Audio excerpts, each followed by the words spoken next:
Le 1er novembre est une date très importante sur l'immigration au Canada. Et si jusqu'à présent tu ne sais pas ce qui se passe le 1er novembre, ça doit être une des raisons pour lesquelles jusqu'à présent tu n'es pas encore sélectionné pour un programme d'immigration au Canada. Alors suis cette vidéo parce qu'à la fin de cette vidéo, non seulement tu sauras ce qui se passe le 1er novembre de chaque année, mais tu seras capable de savoir quel programme choisir pour immigrer facilement au Canada. Si auparavant, tu avais postulé, tu avais déposé ta candidature, mais tu n'as pas été sélectionné, tu sauras peut-être pourquoi tu n'as pas été sélectionné et maintenant tu pourras corriger parce qu'après ce qui se passe le 1er novembre, on donne vraiment des informations très importantes pour tous ceux qui sont intéressés sur l'immigration au Canada. Et donc, suis la vidéo jusqu'à la fin et si c'est pour toi la première fois sur cette chaîne, abonne-toi et active la cloche parce qu'ici, on donne des informations et des conseils sur tout ce qui concerne l'immigration au Canada, en Chine et en Chypre. Donc, abonne-toi et on se retrouve juste après. Bonjour à tous, j'espère que vous allez bien. Moi, ça va très bien. Comme je viens de vous le dire, aujourd'hui, on va parler de la date ou de la publication du 1er novembre.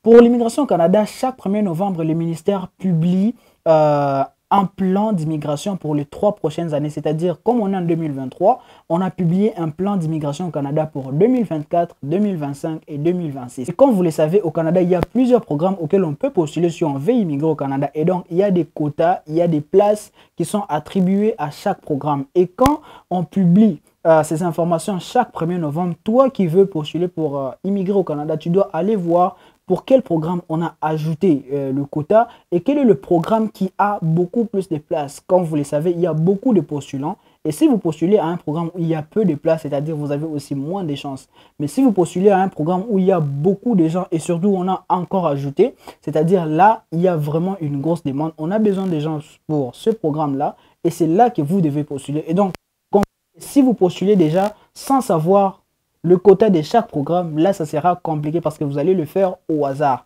Et donc, après cette publication, après le 1er novembre, vous savez non seulement le meilleur programme pour vous où vous pouvez postuler pour immigrer facilement au Canada et vous allez maintenant maximiser vos énergies pour un seul programme et non pas se jeter à gauche et à droite, essayer de trouver un moyen d'immigrer au Canada. Il n'y a rien de compliqué, il suffit juste de savoir ou avoir de bonnes informations et de savoir où est-ce qu'on a besoin des gens. Et c'est ça, je vous montre tout de suite sur mon écran, ce qui a été publié et quels sont les objectifs de ce plan d'immigration au Canada pour les 3 prochaines années, c'est-à-dire pour 2024, 2025 et 2026.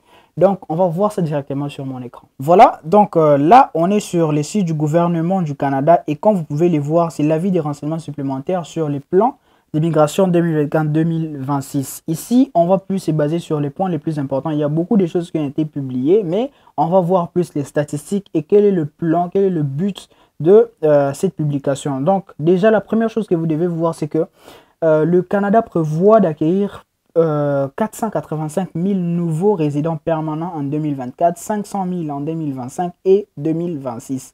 Et vous comprenez, si vous venez à ce niveau et si vous comprenez que le but est de rehausser ces chiffres afin d'atteindre les buts économiques et le soutien des réunifications familiales. Donc, il y a déjà l'économie et la réunification familiale qui sont vraiment soutenus pour l'immigration au Canada. Et donc là, ce rehaussement est fixé à 6% en 2024 et 7% en 2025 et 8% en 2026. Si on descend, on va comprendre que le Canada va plus se baser sur la croissance économique. Comme vous l'avez déjà vu, il y a les travaux qui ont été mentionnés ici, des travaux comme les soins de santé, tout ce qui est basé sur les sciences, la technologie, afin de remédier aux pénuries de main-d'œuvre. Donc vous comprenez que la main-d'œuvre reste toujours un point critique où le Canada veut toujours remédier parce qu'ils sont en pénurie de main-d'œuvre, mais bien sûr, dans certains secteurs, dont l'agriculture, la santé, en tout cas l'agriculture et la santé sont les secteurs clés en tout cas. Il y a aussi le regroupement familial qui est aussi soutenu par ce plan d'immigration. Donc, il y a vraiment tous les détails. Je vous conseille de lire aussi après. Je vais mettre le lien dans la description. Vous pouvez voir et apprendre plus sur ce plan d'immigration 2024 et 2026.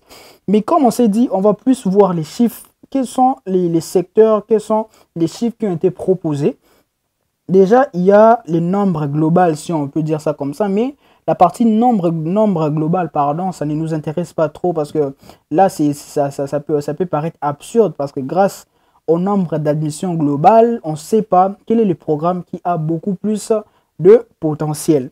Mais si on doit descendre, disons, partons pour la partie 2024. 2024, le cible global est de 485 000, mais avec un minimum de 430 et qui peut atteindre jusqu'à 532 500. Mais quels sont les points, quelles sont les catégories qui sont le plus favorisées? Nous pouvons voir les travailleurs hautement qualifiés.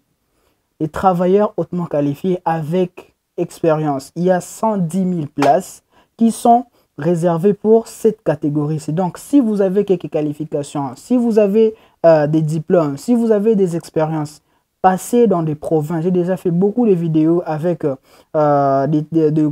qui expliquent comment vous pouvez postuler pour ces travaux. Je vous ai même donné des sites où vous pouvez aller voir des offres. Par exemple, au Nouveau-Brunswick, il y a vraiment beaucoup de demandes sur le travailleur hautement qualifié, bien sûr, pour remédier à la pénurie des main-d'œuvre. Donc, pour cette catégorie seulement, il y a 110 000 places. Et c'est la catégorie la plus favorisée pour ces plans de 2024. Parce que là, on est en 2024. Et comme vous pouvez voir, en 2025, au fur et à mesure, les chiffres augmentent. Ça passe de 110 000 à 117 000 en 2025 et à 117 500 en 2026. D'ailleurs, 2025 et 2026, c'est presque la même chose.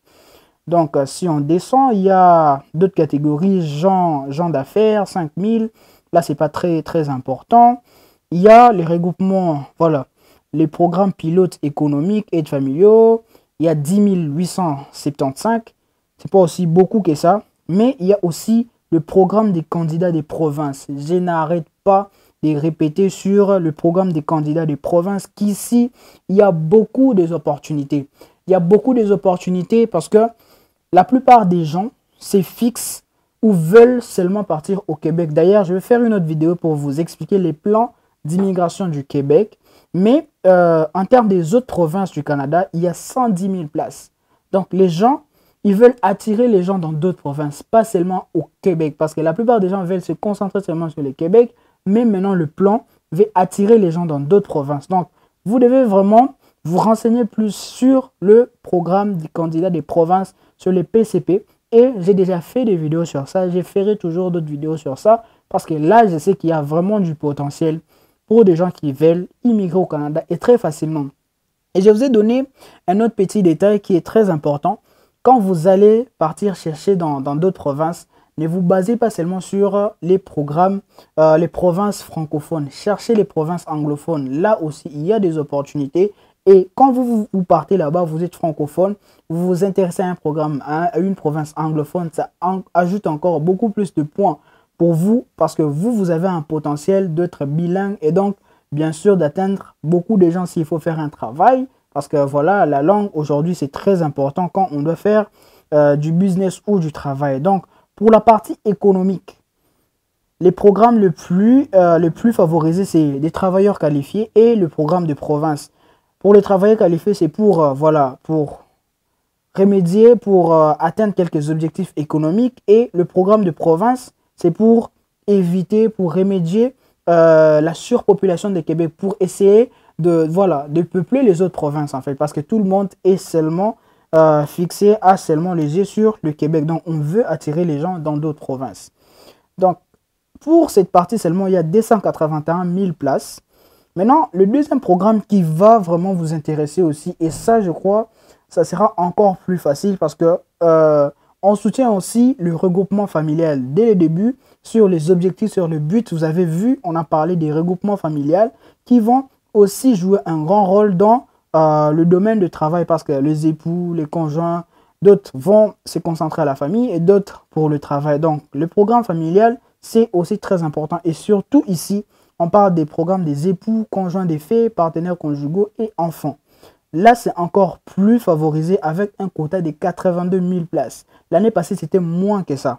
Donc, là, il continue d'ajouter et ça montre qu'il y a beaucoup plus l'envie d'attirer les gens, de permettre aux gens d'immigrer au Canada passant par le programme familial. Donc, concentrez-vous sur ça aussi. Renseignez-vous sur les détails, sur tout ce qui doit être fait pour immigrer facilement. Et comme vous pouvez le voir, le nombre de 82 000, c'est le montant fixe. Mais ça peut aller jusqu'à 88 000. Donc, il y a encore des probabilités que ça monte au-delà des 82 000 jusqu'à un maximum de 88 000 places. Comme vous pouvez le voir, donc ça peut même aller à plus que ce qui est prévu pour 2025. Là, c'est le programme de regroupement familial. L'autre programme, mais qui n'est pas, que je ne conseille pas trop, ça c'est seulement si vous êtes dans un pays, en guerre. Donc si vous êtes dans des pays en guerre, je vous conseille vraiment de ne même pas tenter les histoires des familles. Ça peut toujours passer, mais pour vous, c'est trop facile. Ça serait trop facile de passer par le programme des réfugiés avec un quota de 27 000, 21 000, 27 500. Donc, voilà. Avec ce programme des réfugiés, c'est plus si vous êtes dans des pays en guerre. Mais sinon, si vous n'êtes pas dans des pays en guerre, postulez pour le programme familial, postulez pour le programme de province ou le programme des travailleurs hautement qualifiés. Donc, certains vont dire non pour les hautement qualifiés. Est-ce que moi qui n'ai pas des expériences, qu'est-ce que je vais faire? Tu as juste à te concentrer sur le programme des provinces. Avec le programme des provinces, il y a beaucoup des offres pour tout le monde. Donc, tu n'as pas d'excuse à dire que non, tu n'as pas d'expérience, tu n'as pas de travail. Bien sûr, les gens avec de l'expérience sont plus favorisés avec le programme des travailleurs hautement qualifiés, mais n'oublie pas, il y a 110 000 places, 110 000 candidats, voire même 117 000 qui seront sélectionnés pour le programme des candidats des provinces. Donc, vous avez vos chances, il n'y a pas d'excuses. Et donc, j'espère que vous êtes en train de comprendre que si vous ne connaissez pas ce qui se passe le 1er novembre quand on met à jour ces chiffres, parce que ça peut réduire, tout comme ça peut augmenter. Donc, vous allez peut-être aller postuler pour le programme de, disons au hasard, programme d'immigration au Canada Atlantique. Et pourtant, il n'y a que 6500 places qui sont là-bas. Donc, vous comprenez que là, il y a moins de chances. Il y a moins de chances pour vous de passer. Et pourtant, si vous optez pour un programme des candidats des provinces, pour le PCP, ça passe pas trop facilement, mais vous avez beaucoup plus de chances de passer. Donc, voilà. Prochainement, en tout cas, je ne souhaite pas que l'année prochaine, ce soit encore la même chose. Que vous soyez là encore à attendre le 1er novembre. Mais je veux que l'année prochaine, vous soyez au Canada à faire de processus pour vos familles et autres pour que ça passe. Je vous souhaite juste que cette année, quand vous allez essayer, quand vous allez postuler, que vous soyez sélectionné et vous réalisez votre rêve d'aller vivre ou travailler au Canada. Donc, après ça, vous comprenez que il y a des chiffres qui continuent de monter. À part le programme des réfugiés qu'on a réduit en 2025 et 2026, qui était à 76 000 en 2024, mais ça sera à 72 et puis 72 encore en 2026. Mais il y a d'autres programmes où ça monte en tout cas. Par exemple, si on prend le programme des familles, par exemple, c'est 82 000 en 2024, 2000 de plus en 2025, 2000 de plus en 2026. Le programme économique, si on prend en général, c'est 281 en 2024, 301 en 2025 et 301 en 2026. Donc, voilà un peu ce qui a été publié par le ministère pour ce qui concerne l'immigration au Canada. Et je suis très convaincu que quand vous êtes informé sur ces statistiques, sur ces informations, sur ces chiffres, vous allez trop facilement réaliser votre rêve. Vous allez savoir où postuler et à quel programme vous allez mettre votre énergie au lieu de parpiller vos énergies par-ci, par-là et vous n'allez pas mieux faire ce qu'il faut faire. Donc, c'est très important d'avoir ces informations ici et j'espère que ça va vous aider et j'espère que ça va vous permettre de réaliser votre rêve d'aller d'immigrer au Canada et d'aller travailler au Canada. Si la vidéo vous a aidé, n'hésitez pas à le dire dans les commentaires et dites-moi aussi dans les commentaires quel est le programme qui, après cette vidéo, maintenant vous intéresse, sur quel programme vous allez beaucoup plus mettre votre énergie. Et voilà, dans d'autres vidéos, je vous ai déjà expliqué aussi d'autres raisons que vous devez prendre en compte quand vous choisissez le programme. Bien sûr, ça va aider, mais il n'y a pas que ça.